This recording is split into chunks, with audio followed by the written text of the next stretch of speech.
I joined the Navy because the government made me do it for national service back in 1957. When I got into the Navy, I was very lucky to be drafted to a diving ship, and I became a diver, and I worked with the deep sea divers. And in those days, it was tin hats down to 450 feet. I had a great time in the Navy working with the divers, and I was on an experimental ship, the Kingfisher, which was submarine rescue. So the work we did was very unusual and it was very dramatic. And we used to dive on submarines.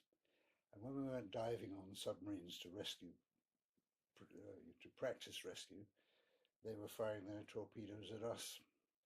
And so I had a really good time. I came out of the Navy and got on with my life. But the one thing it did, being in the Navy, was to make me qualify for living at Springbok. And years later, after I'd met Gwyn and we were together, we've been together 25 years,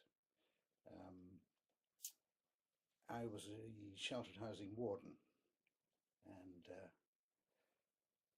they changed the routine. Instead of wanting us to live in flats in the sheltered housing schemes, we were forced to move out, and they were going to move us into council housing, and we didn't like the thought of that.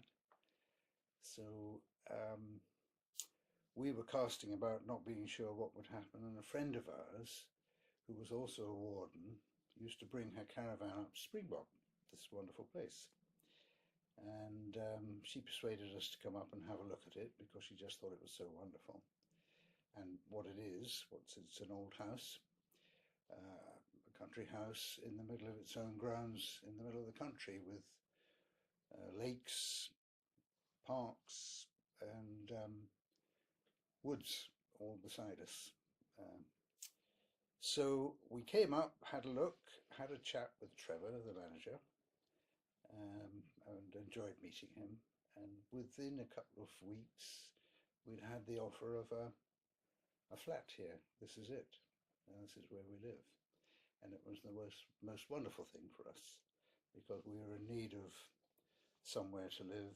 And not only is it somewhere to live, but it was really a beautiful place to live. And we were very lucky because we didn't have the resources to live anywhere like this. Another area that I'm more aware of is that Care Ashore has helped us, is to provide ancillary people and services to help us look after people. I've got to say this place is totally unique and unusual in my experience, 15 years of sheltered housing, in that the care ethic that applies here, and that's really down to our chief executive, Trevor Gocher, because he's a caring man, and I'll stand up to anybody and I'll say that, because it makes this whole place work.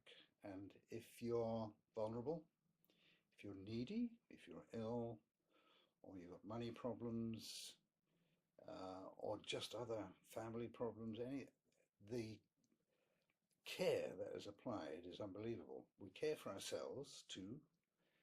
Now Norman you met, and there's a great network of people looking after him, making sure he's okay. And Trevor Gocher makes sure that that flows through the place. It provides us with the thing that we wanted when we came here, because we didn't have it, was sanctuary and safety and security.